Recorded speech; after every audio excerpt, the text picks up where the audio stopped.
வரவேற்கிறேன் FMCG TV நேயர்களே. 4வது அருமையான பாகம் நம்மளுடைய நண்பர் மாஸ்டர் வாஸ்து யுவராஜ் அவர்களோடு தொடர்கிறோம். இந்த பகுதியில் மிக முக்கியமான கேள்வியாக அவரிடம் நம் நேயர்கள் சார்பாக முன்வைப்பது, ரியல் எஸ்டேட் பிஸ்னஸ் பலர் பண்ணுறாங்க. அதுவும் கடந்த ஒரு 20 வருடமாக ரியல் எஸ்டேட் பிஸ்னஸ் நல்ல பூம் இருக்கிறதுனால நிறையா பேர் பண்ணுறாங்க. அவர்கள் வாஸ்து பார்த்து முதலீடு செய்வது சாலச் சிறந்ததா என்று அவரை கேட்குறேன். அதுபோல் புது வீடு கட்டுறவங்க தான் வாஸ்து பார்க்கணுமா, இல்லை ஒரு மனுஷன் எந்த ஸ்டேஜில் வாஸ்து பார்க்கணும், அவன் ஒரு 3 வருடத்துக்கு ஒரு முறை வீடு மாறும்பொழுது வாஸ்து பார்க்கணுமா என்ற கேள்விக்கணைகளை அவரிடம் செலுத்தி அவரை வருக என்று வரவேற்கிறேன். மாஸ்டர் வணக்கம். ரொம்ப சந்தோஷம். நம்மளுடைய வியூவர்ஸு 3 பாகங்களையும் பார்த்து ரொம்ப சுவாரஸ்யமாக இருந்தது மட்டுமல்லாமல் ஒரு விழிப்புணர்வு கொடுத்துருக்கு. வாஸ்து என்றால் என்ன என நம்மளுடைய ப்ரோக்ராமே வாஸ்து என்றால் என்ன என்ற ஒரு தலைப்பில் தான் செஞ்சுக்கிட்டு இருக்கோம். அதனால் இப்போது மிக முக்கியமாக தெரிஞ்சிக்க வேண்டியது, ரியல் எஸ்டேட் வியாபாரம் பண்ணுறவங்களுக்கு வாஸ்து தேவையா, என்ன தேவைன்னா எந்த அளவு தேவை. அடுத்து ஏன்னா நான் போட்டேன், பணம் மாட்டிக்கிச்சு, பல வருஷமாக கோடிக்கணக்கில் லாஸு அப்படின்னு. அது மாதிரி வீடு சில பேர் ஒரு மாற வேண்டிய கட்டாயங்கள்லாம் ஏற்படுது. ஸோ போகிறதுக்கு முன்னாடி வாஸ்து பார்க்கறது பெட்டரா, இல்லை போய் அவங்க ஏதாவது கஷ்டங்களை சந்தித்த அப்புறம் தானே அப்போ போய் பார்க்குறது என்னங்கிற விளக்கத்தை நீங்கள் கொடுக்கணும். நிச்சயமாக ரியல் எஸ்டேட், அதாவது இந்த இடம் வாங்கி விற்கிறது, இது ஒன்றே ரியல் எஸ்டேட் இல்லை. ரியல் எஸ்டேட்ன்றது ஒரு பெரிய சர்க்கிள். அதில் பார்த்திங்கன்னா அப்பார்ட்மெண்ட் கட்டுறது, மனை பிரிவு விற்கிறது, பிளாட்ஸ் போட்டு எல்லாமே ரியல் எஸ்டேட் தான். அப்போ பார்க்குறப்போ நிறையா ப்ராஜெக்ட் ஃபெயிலியர்ஸ் சொல்கிறோம் இல்லையா. அதாவது ஒரு பெரிய முதலீடு இதுக்கு தேவை. அதாவது எந்த தொழிலுக்கும் முதலீடு வேணும், பட் இந்த தொழிலுக்கு மிகப்பெரிய முதலீடு தேவை. அந்த முதலீடு நல்லபடியான ஒரு ப்ராப்பர்ட்டியில் முதலீடு பண்ணுறப்போ எந்த நோக்கத்துக்காக நீங்கள் பயணிக்கிறோ அந்த நோக்கத்தில் நீங்கள் சுலபமாக அதை ரிசல்ட் கிடச்சிரும். ஸோ நல்ல ப்ராப்பர்ட்டி எதுங்கிறத அவர் வாஸ்துவனுடைய முக்கியமான பங்கு. ஆமாம். அதாவது இன்றைக்கும் நீங்கள் பார்க்கலாம், சென்னையில் நம்ம வசிக்கிறோம். சில இடங்கள்லாம் முக்கியமான இடங்களில் நிலங்கள் காலங்காலமாக டிஸ்பியூட்டில் இருக்கிற இடங்கள் பார்க்குறோம். ஆமாம், காலங்காலமாக அந்த இடம் டிஸ்பியூட்டில் இருக்குது. அதுக்கு பக்கத்தில் இருக்கிற இடம் விற்றுறது, பின்னாடி இருக்கிற இடம் விற்றுறது. ஆனால் இது ஏதோ ஒரு சூழ்நிலையில் சட்ட சிக்கலில் மாட்டிக்குது. அப்போது எல்லா சட்ட சிக்கலில் மாட்டிக்குதா எல்லா சொத்துன்னா இல்லை. ஒரு சில சொத்துக்கள் மட்டும்தான் சட்ட சிக்கலில் மாட்டுது. ஒரு சிலர் தான் அந்த சட்ட சிக்கலுக்கு மாட்டுறாங்க. அப்போது இங்கே நம்ம வாஸ்துவில் நம்ம வலியுறுத்துகிற விஷயம் என்னென்னா, ஒரு ப்ராப்பர்ட்டியை வாங்கணும், ஒரு ப்ராஜெக்ட் ஆரம்பிக்கிறோம் அப்படின்னா மனையை தேர்வு பண்ணுறது வாஸ்துப்படி தேர்வு பண்ணி அந்த ப்ராஜெக்ட் ஆரம்பித்தோன்னா உங்களுடைய சக்ஸஸ் ரேட் அதிகமாக இருக்கும். ஓகே, நீங்கள் போய் உங்களுடைய முதலீடு ஒரு மாட்டிக்காமல் இருக்கும். புரியுது. ஸோ இது ரொம்ப அவசியம்.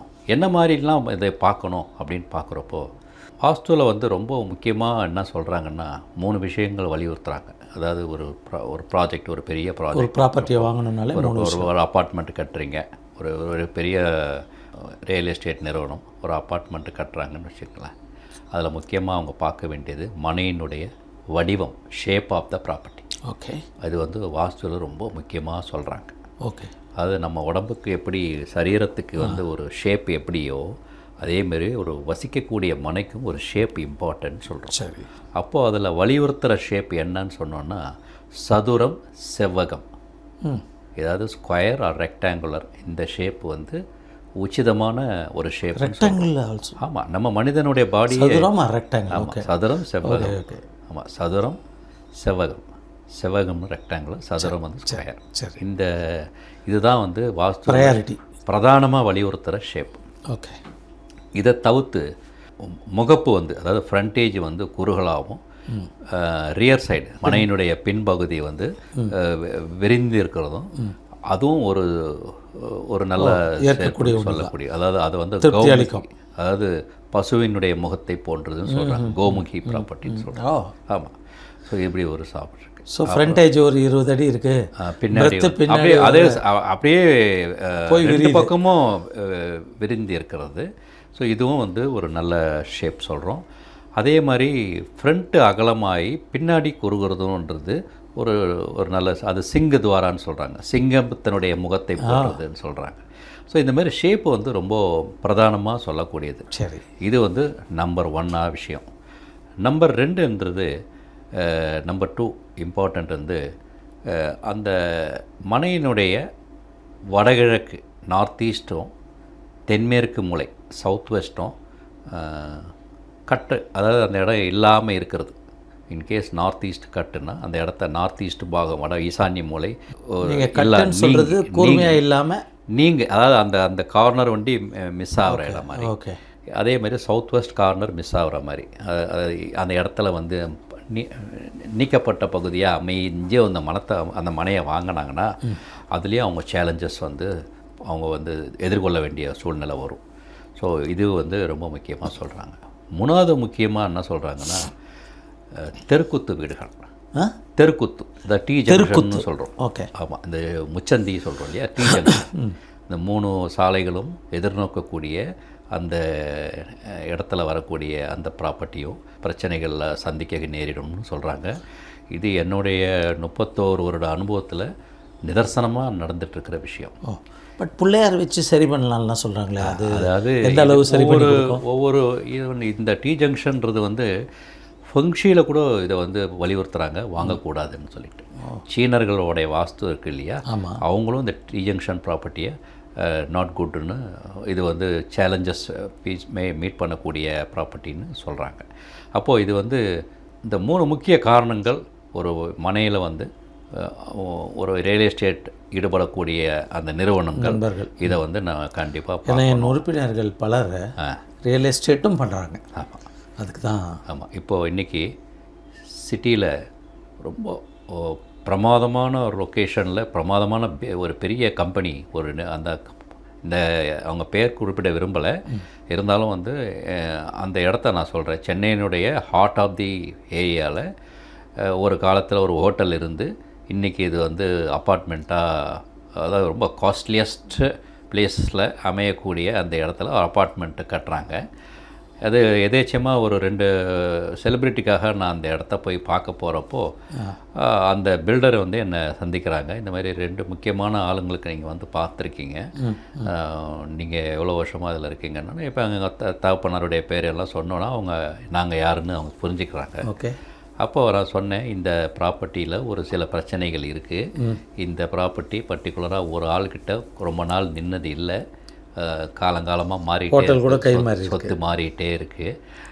அதனால் வந்து இதை பிரச்சனையை வந்து சரி பண்ணிட்டீங்கன்னா இதை வந்து நீங்கள் சக்ஸஸ் பண்ணலான்னு கேட்டப்போ அவங்க ஆன் த அந்த ஸ்பாட்லேயே கேட்குறாங்க, இது என்ன பிரச்சனை, எந்த பிரதிபலனும் இல்லாமல் அதனுடைய முக்கிய பிழையை அவங்களுக்கு சுட்டி காட்டி இதை சரி பண்ணிங்கன்னா இது வந்து பிரமாதமான ஒரு சக்ஸஸ் வரும் அப்படின்னு சொல்கிறேன். அது உடனடியாக அவங்க 2 நாள் அதை நான் சொன்னதை செஞ்சுட்டாங்க. கட்டுறதுக்கு முன்னாடி இதெல்லாம் கட்டுறதுக்கு முன்னாடி. பரவாயில்ல. ஸோ நானே வேறு ஒரு கிளைண்ட்டுக்காக அந்த இடத்த நான் போய் கேட்குறேன், அவங்க சொல்லிட்டாங்க இதெல்லாம் முடிஞ்சு போச்சுன்னு சொல்லிட்டாங்க. ஸோ இது மாதிரி முக்கியமான விஷயம். அதாவது இந்த ரியல் எஸ்டேட் அன்பர்கள் எல்லாரும் வந்து எல்லாம் கஷ்டப்பட்டு உழைச்சி சம்பாரித்த பணத்தை ஒரு சொத்தில் போய் மாட்டிக்கிறது எவ்வளோ பெரிய வேதனை, கடன் வேறு வாங்கி போடுறாங்க. ஆமாம் ரொம்ப. அதனால் வந்து இது ஒரு உங்கள் இடத்துல இருக்கக்கூடிய ஒரு நிபுணர் யாரோ அவரை கூப்பிட்டு ஒப்பீனியன் கேட்டு ஒரு ஸ்மால் இன்வெஸ்ட்மெண்ட்டு தான் இது உங்களுக்கு பண்ணிங்கன்னா உங்களுடைய பெரிய மூலதனம் வந்து தேவையில்லாத சட்ட சிக்கல்லையோ போய் மாட்டிக்கிறதுக்கு இது உங்களுக்கு பெரும் உதவியாக இருக்கும்ன்றது என்னுடைய கருத்து. புது வீடு கட்டினா தான் வாஸ்து பார்க்கணுமா, இல்லை வீடு மாறுறவங்களும் பார்க்கணுமா? 2மே சொல்லுங்கள் சார். அதாவது 5 அறிவுள்ள பறவை கூட நினச்ச இடத்துல கூடு கட்டுறது இல்லை. ஆமாம், அதனுடைய பாதுகாப்பு, அதனுடைய சுற்றுச்சூழல், அப்புறம் வந்து இயற்கை சீற்றங்கள், இதெல்லாம் பார்த்து தான் ஒரு மரத்தை தேர்வு பண்ணி ஒரு கூடே கட்டுது. 5 அறிவு உள்ள அந்த பறவையே இவ்வளோ விஷயத்தை வந்து எடுத்து பார்த்து செய்கிறப்போ, நம்ம 6 அறிவு 7வது அறிவை பற்றி பேசக்கூடிய மனிதர்கள் இடத்த வந்து கிடைக்கிற இடத்துல வீடு கட்டக்கூடாது, அப்படி போகிறப்போ அவர் வந்து சேலஞ்சஸாக மீட் பண்ண போவார் அப்படின்றது எங்களுடைய அனுபவம். அப்போது ஒரு மனிதர் ஒரு இடத்த வந்து வீடு கட்ட போகிறாரு, வீடு கட்டுறதுக்கு உத்தேசிக்கிறாருன்னா அந்த இடம் முதல்ல சரியாக இருக்கா, அந்த இடம் வந்து மனிதர்கள் வசிக்கக்கூடிய இடமா, அதை பார்க்கணும். அது சில இடங்கள்லாம் வந்து மனிதர்கள் வசிக்காத இடத்துல வீடு கட்டி போகிறப்போ அந்த மனைக்கு உள்ள சில விஷயங்கள், அதாவது மிருகத்தினுடைய எச்சமோ இதெல்லாம் வந்து அது எலும்புகளோ அதெல்லாம் அங்கே இருந்துச்சுன்னு சொன்னால், அது சில பேர் பார்த்திங்கன்னா சுடுகாட்டுக்கு அருகாமையில் வீடு கட்டுறாங்க. இப்போ இன்றைக்கி இடம் நெருக்கடினால் ஊர் பெருசாகிட்டுருக்கு, மக்கள் கிடைக்கிற இடத்துல இடம் வாங்கிட்டு கட்டிகிட்ருக்குறாங்க. அப்போது நம்ம வசிக்கக்கூடிய இடத்துக்கு கீழே வந்து அந்த ஏற்கனவே சுடுகாடாக இருந்திருந்தால், ஆமாம், ஏற்கனவே சுடுகாடாக இருந்திருந்தாலும் அது தவறு தான். அங்கே வாழக்கூடாது, வாங்குறதுக்கு நம்ம தகுதி இல்லை. சுடுகாடாக ஒன்று நிர்ணயம் ஆகிடுச்சுன்னா அது லைஃப் லாங் சுடுகாடாக இருக்கிறது தான் நல்லது. ஆமாம், அப்படி தான் இருக்கணும். அதை ஆக்கிரமிப்பு பண்ணக்கூடாது. சரி. ஸோ ஏன்னு கேட்டிங்கன்னா ஆக்கிரமிப்பில் வருமா சார் அது? ஆமாம், ஆக்கிரமிப்பு தான் வருது. ஓகே. அதாவது ஆக்கிரமிப்புன்னு சொன்னால் அதுக்குன்னு ஒதுக்கப்பட்ட இடத்த டைட்டிலில் உங்களுக்கு இருக்குன்றதுக்காக நம்ம அங்கே போய் நம்ம இது பண்ணக்கூடாது. அப்படி பண்ணுறப்ப, ஏன்னா நம்மளுடைய வாழ்க்கை தான் முக்கியம். நம்ம வாழ்கிற காலத்தில் எந்த ஒரு பிரச்சனையும் இல்லாமல் நம்ம வந்து வாழணுன்றதுக்காக சொல்லப்பட்டது தான் இந்த வாஸ்து சாஸ்திரம். ஸோ அதில் வந்து சொல்லக்கூடிய விஷயங்கள், மரித்த இடத்துல மனிதர்கள் பிரேதத்தை புதைச்ச இடத்துலையோ மிருகங்கள் புதைச்ச இடத்துலையோ வீடு கட்டி வசிக்கிறது அவ்வளோ நல்லது இல்லை அப்படின்ட்டு சொல்லியிருக்காங்க. குடித்தனம் இருக்கிறதுக்கு வாடகை வீட்டிற்கு வாஸ்து அவசியமானு நீங்கள் கேட்குறீங்க. அவசியம். ஏதாவது நம்ம இருக்கிற வரைக்கும், நம்ம அந்த வீட்டில் வசிக்கிற வரைக்கும் அந்த வீட்டினுடைய ப்ளஸ் அண்ட் மைனஸ் வந்து அந்த வீட்டில் உள்ளவர் வந்து எக்ஸ்பீரியன்ஸ் பண்ணுவார். வாழ்கிறவங்களுக்கு. ஆமாம், அதை வாழ்கிறவங்க, அதாவது நம்ம மேலே இன்ஃப்ளூயன்ஸ் இருக்கும். ஆமாம், இருக்கும். அது நல்லதாக இருந்தால் நல்லதாக இருக்கும், அது கெடுதலாக இருந்தால் கெடுதல் இருக்கும். அதாவது வாடகை சொந்தன்றதை பற்றி இங்கே பிரச்சனை இல்லை. நம்ம வசிக்கிற இடத்துக்கு வாஸ்து அவசியம். நற்குணங்கள் தீய குணங்கள் அந்த வசிக்கிற இடத்துல உள்ளவருக்கு கண்டிப்பாக அது வந்து வேலை செய்யுன்றது எங்களுடைய அனுபவத்தில் தெளிவாக தெரியுது. இப்போ சார் வாஸ்து பார்க்கணும்னே வச்சுக்கோங்க சார், ஒரு குடும்பம் இருக்குது, அந்த குடும்ப தலைவருக்கு பேஸ் பண்ணி வாஸ்து பார்த்தா போதுமா, இல்லை அந்த குடும்பத்தில் இருக்கிறவங்க மனைவி குழந்தைகள் எல்லாத்தையும் சேர்த்து வச்சு வாஸ்து பார்க்கணுமா, இல்லை அந்த வாழ போகிறவங்க மட்டும் வாஸ்து பார்த்தா போதுமா, இல்லை நான் வாங்கிட்டு வாடகைக்கு விட போகிறேன் அதனால் வாஸ்துவை பற்றி பிரச்சனையில் வரவங்க அப்படிங்கிறது சரியான கருத்தாகுமா? இது வந்து வீட்டினுடைய தலைவருக்காக தான் சொல்லப்பட்ட விஷயம். ஏன்னு கேட்டிங்கன்னா, வாஸ்து சொன்ன காலத்தில் வந்து வீட்டினுடைய தலைவரை மனதில் வச்சு தான். ஏன்னா தலைமை சரியாக இருந்ததுன்னா மற்றது எல்லாம் சரியாக இருக்குன்றது ஒரு விஷயம். அது இன்னி வரைக்கும் அது அப்படி தான் இருக்குது. ஏன்னா வீட்டினுடைய மாஸ்டர், கர்த்தா வந்து நல்ல நிலையில் இருந்தாருன்னா அது அவங்களுக்கு கீழே இருக்கிறவங்க எல்லாம் சுபிட்சமாக இருப்பாங்கன்றது ஒரு அப்படி தான் குடும்ப தலைவரை பேஸ் பண்ணி பார்க்குறது ஃபஸ்ட்டு. இது ஒரு நாட்டில் வந்து மன்னரை வழியோ மக்கள் வழின்னு சொல்லுவாங்க. அதே மாதிரி வீடுன்றது அந்த வீட்டினுடைய கர்த்தாக்கு தான் பார்க்கப்பட்டது. பட் இது வந்து இதுக்கு இவங்களுக்கு அவங்களுக்குன்னு ஒன்று பிரிக்கப்படலை. இது வாஸ்துன்றது வந்து வசிக்கக்கூடிய மனிதர்களுக்கு சொல்லப்பட்டது. பிரதானமாக வந்து அந்த மாஸ்டர் அந்த வீட்டினுடைய கர்த்தாக்கு நம்ம இம்பார்ட்டன்ஸ் கொடுத்தாலும் வசிக்கக்கூடிய எல்லாருக்கும் அந்த பயன்படக்கூடிய கலையாக தான் இது இருக்குது. உதாரணத்துக்கு சார், குடும்ப தலைவர் பார்க்குறார், பல வருஷம் வாழ்ந்துட்டு அவர் மறைஞ்சிடுறாரு. அப்போது வேறு குடும்ப தலைவராக ஆட்டோமேட்டிக்காக வராங்க இல்லையா, அவங்களுக்கு அந்த நேரத்தில் அதே வீடு, அதே புழங்கின வீடு, அதே ஹாப்பினஸ் கொடுத்த வீடு அப்படி இருக்குச்சே, அந்த நேரத்தில் அவங்களும் வாஸ்து பார்க்கணுமா, இல்லை ஏற்கனவே பார்த்து நல்லபடியாக இருக்கிறதுனால அவங்களுக்கு தோணக்கூட தோணாது இல்லை சார்? அதாவது இது வந்து ஒவ்வொரு நபருக்காக பார்க்கப்படுறது இல்லை. ஏதாவது ஈசான்யம்னா அது வந்து காலம் முழுக்க அது ஈசான்யம் தான் இருக்கும். அந்த நார்த் ஈஸ்ட்டு மாற போகிறது இல்லை. அக்னி மூலம்னா அது காலத்துக்கும் யாரே வந்தாலும் அது அங்கே தான் இருக்கும். அதனால் இது வந்து மனிதர்களுக்கு வித்தியாசப்படக்கூடிய விஷயம் இல்லை. ஓவர் ரிசைடிங் யாரெல்லாம் இங்கே வந்து இருக்காங்களோ அதே பாசிட்டிவ் ஆக்க சக்தின்றது அந்த வீட்டில் உள்ளவருக்கு கிடைக்கும். ஒரு ப்ராப்பர்ட்டியுடைய பாசிட்டிவ்னஸை அங்கே யார் வந்து தொடர்ந்தாலும் அவங்களுக்கு அது கிடைக்கும். ஸோ அதை கண்டு அவங்க பயப்பட. அதனால் வந்து வாடகை நம்ம இந்த ப்ராப்பர்ட்டி நம்ம பண்ணுறோம், நாளைக்கு வாடகைக்காரங்க இருக்க போகிறாங்க அப்படின்லாம் இல்லை. அது யாரும் மனிதர்கள் தான் வசிக்க போகிறாங்க.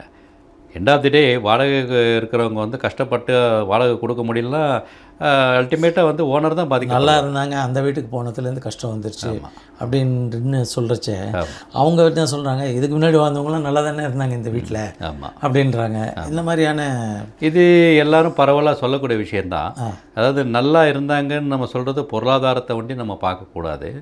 பொருளாதாரோடைய மேன்மைன்றது முழுக்க முழுக்க வாஸ்துக்கும் இதுக்கும் சம்பந்தமே கிடையாது.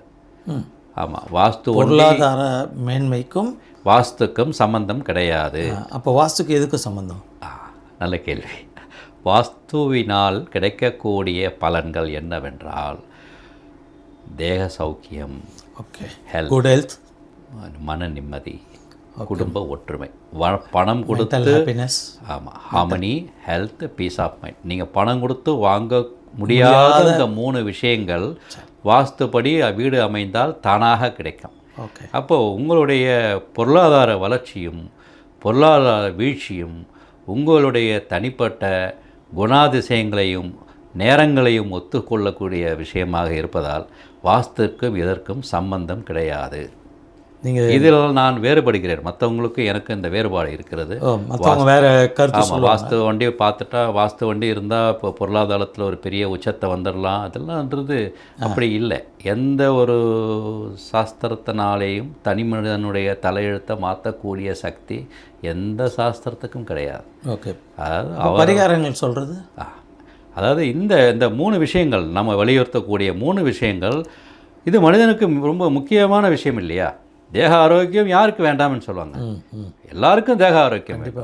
தேக ஆரோக்கியம் இருந்தால் உங்களுடைய புத்தி நல்லா இருக்கும். புத்தி நல்லா இருந்ததுன்னா அந்த வீட்டில் இருக்கிறவங்களுடைய மன நிம்மதி நல்லாயிருக்கும், நல்லா பீஸ்ஃபுல்லாக இருப்பீங்க, குட் ரிலேஷன்ஷிப்போடு இருப்பீங்க, உங்களுடைய உறவினர்களோடு நீங்கள் ஒத்து வாழ்வீங்க.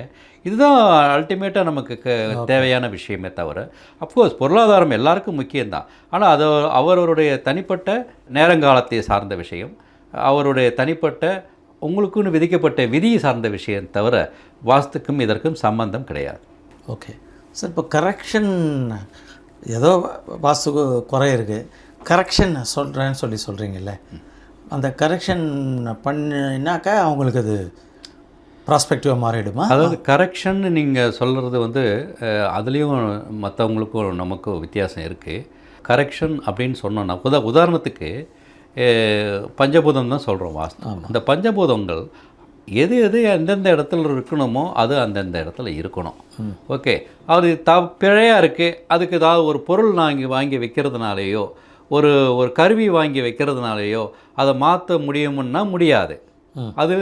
அது வந்து நீங்களே உங்களை ஏமாற்றிக்கிறதா அர்த்தம். சரி, ஒரு அக்னிகுண்டம் இருக்கக்கூடிய இடம் அதை வயிற்று பகுதியில் இருக்குன்னா அது அங்கே தான் இருக்கணும். அது ஹார்ட் இடத்துலையோ இது மூளை இருக்கிற இடத்துலையோ அந்த அக்னி பாகம் இருந்துச்சுன்னா அது என்ன பண்ணுன்றது நம்ம எக்ஸ்பீரியன்ஸ் பண்ணியிருக்கோம். அந்த மாதிரி தான். அதாவது இப்படி மாற்றி அமைக்கலாம். அதாவது ஒரு தவறான இடத்துல சமையலறை இருந்ததுன்னா அதை மாற்றி அமைச்சு மாற்றுறதுனால அது பலன் நீங்கள் அனுபவிக்கலாம். இல்லை அங்கேயே இருக்கட்டும், வேறு இடத்துல ஒரு அக்னி பாகத்தை நான் உருவாக்குறேன்னா அது சரியாக வராது.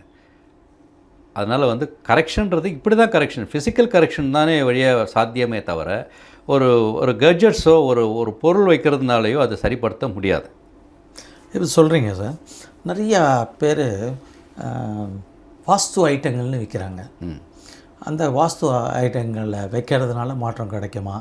விற்பனைக்கோசரம் உருவாக்கப்பட்ட மாயையா, இல்லை அதில் நிச்சயமாக சாதகமான மாற்றங்கள் கிடைக்குமா? நல்ல கேள்வி, முக்கியமான கேள்வியும் கூட. இன்றைக்கி வந்து வணிக ரீதின்றது எல்லா துறையிலையும் வந்தாச்சு. அது துரதிர்ஷ்டவசமாக சாஸ்திரங்களிலையும் அது பயணிக்கப்பட்டாகிட்டது. வணிக ரீதி, அதாவது அந்த வணிக ரீதின்ற பட்சத்தில் பார்க்குறப்போ அது எதாவது வணிக ரீதியாக தான் இருக்குது. இதில் வந்து ஃபுங்ஷி வந்து அது வந்து எக்ஸ்ட்ரீம் லெவலுக்கு போயிடுச்சு. இப்போ ஃபுங்ஷி எடுத்துக்கிட்டிங்கன்னா எல்லாத்துக்கும் ஒரு பொருள் வைக்கிறாங்க. ஆமாம், எல்லாத்துக்கும் ஒரு பிழைக்கும் அதுக்கு ஒரு பொருளை வந்து விற்பனைக்கு வந்துடுச்சு இன்றைக்கி. இதுதான் சீனர்களுக்கும் இந்தியர்களுக்கும் உள்ள வித்தியாசம். நம்ம வந்து we are not gadgets oriented. நம்ம வந்து இந்த பொருள் வந்து இதை மாற்றி அமைக்கின்றது நம்ம வலியுறுத்தது கிடையாது. அதே நேரத்தில் கண் திருஷ்டிக்கு வந்து எல்லா மதமும் பயப்படக்கூடிய விஷயம். கண் திருஷ்டின்றது உலக மக்கள் எல்லாரும் கண் திருஷ்டிக்கு பயப்படுறாங்க. கண் திருஷ்டிக்கு போக்குறதுக்கு ஒவ்வொருத்தருடைய மத நம்பிக்கைக்கு ஏற்ற மாதிரி இப்போ சில பொருட்கள் வந்து ஆதி காலத்திலிருந்தே வந்து பயன்பட்டுருக்கு. பெரிய மகான் வள்ளலார் ஆமாம், அவங்களே வந்து கண் திருஷ்டிக்கு பயந்துருக்கிறாங்க. கல்லடி பட்டாலும் படம் கண்ணடி படக்கூடாதுன்னு சொல்லியிருக்கிறாங்க. அப்போ கண்ணடின்றது எவ்வளோ பெரிய மகான், முற்றும் சுரந்த ஞானிக்கே கண் திருஷ்டி வந்து முக்கியமாக கருதப்படக்கூடிய காலத்தில் நம்ம பொருளாதாரத்தில் நம்ம மெட்டீரியல் லைஃப்பில் வாழக்கூடிய மனிதர்கள் கண் திருஷ்டிக்கு வந்து சர்வ ஜாக்கிரதையாக இருக்கணுன்றது என்னுடைய அணித்தரமான கருத்து. இதில் நான் மாற விரும்பலை. இது வந்து இதுக்காக சில பொருட்கள் வந்து இப்போ ஒவ்வொருத்தருடைய பிலீஃப் சிஸ்டம், அது பிரமிடு வைக்கிறது, ஒருவருடைய அட்டென்ஷனை டைவர்ட் பண்ணக்கூடிய பார்த்தீங்கன்னா நிறைய ஹிந்துக்களில் வந்து நாக்க போட்டிருக்கிற ஒரு பொம்மை மஞ்சள் சிவப்புல ஒயிட்டில் பெயிண்ட் பண்ணியிருக்கோம், அது பயன்படுத்துகிறாங்க. படிகாரத்தில் கருப்பு நூல் சுற்றி தொங்க விடுறாங்க. இதெல்லாம் உண்மையிலேயே அதாவது அது ஒவ்வொருத்தருடைய நம்பிக்கை. அதாவது நம்பிக்கைன்னு சொல்கிறது என்னென்னா, என்னுடைய மூதாதையர்கள் இதை ப்ராக்டிஸ் பண்ணியிருக்காங்க, நான் அதை ப்ராக்டிஸ் பண்ணுறேன். ஸோ அது மாதிரி கண் திருஷ்டிக்கு நிறைய விஷயங்கள் சொல்லியிருக்காங்க, நிறைய விஷயங்கள். அதில் ஒரு சிலர் ஒரு ப்ராக்டிஸ் பண்ணுறாங்க. அதில் தான் நீங்கள் சொன்ன படிகாரம், இரட்டை கண் தேங்காய். அதாவது தேங்காயில் பார்த்தீங்கன்னா ஜென்ரலாக 3 கண் தேங்காய் இருக்கும், அதில் இரட்டை கண் தேங்காய்னு ஒன்று இருக்குது. அதுவும் கண் திருஷ்டிக்கு ரொம்ப விசேஷமாக சொல்லக்கூடிய விஷயம். அது வைக்கலாம். ஆமாம், அதாவது 4 மூலையில் இரட்டை கண் தேங்காயை தொங்க விடுறதுனால கண் திருஷ்டி விலகும்னு சொல்கிறது ஒரு நம்பிக்கை. அது இப்போ எங்களுடைய அனுபவத்தில் அது வேலை செஞ்சுக்கிட்டும் இருக்குது. அதே மாதிரி சீனர்கள் பார்த்திங்கன்னா கண் திருஷ்டிக்கு எக்கச்சக்கமான பொருட்கள் வந்து இன்றைக்கி சந்தையில் இருக்குது. அப்போ கண் திருஷ்டின்றது இப்போ ஈஜிப்ட் பார்த்திங்கன்னா அவங்க ஒரு ஐ மாதிரி ப்ளூ கலரில் பார்த்துருப்பீங்க. கண் மாதிரியே ஈஜிப்ட் கல்ச்சரில் கண் திருஷ்டிக்கு ஒன்று இருக்குது. ஆமாம், முஸ்லீமில் இருக்குது. ஓகே, ஆமாம். அந்த மாதிரி ஒவ்வொரு மதத்துக்கும் ஒரு நம்பிக்கை இருக்குது கண் திருஷ்டிக்கு. அந்த பொருட்கள் மேலே நமக்கு கருத்து இல்லை. அது கண் திருஷ்டின்றது முக்கியமான விஷயம். அதை போகக்கூடியதுக்கு எந்த பொருட்களும் நீங்கள் பயன்படுத்திக்கலாம். தொடரும் சார். 5வது எபிசோடில் வேறு இன்னும் முக்கியமான கேள்விகளை நேயர்கள் சார்பாக கேட்குறேன். அவங்க நல்லா வாழறதுக்கு உங்களுடைய பதில்களை பதிவு செய்யுமாறு வேண்டிக் கொள்கிறேன். நன்றி.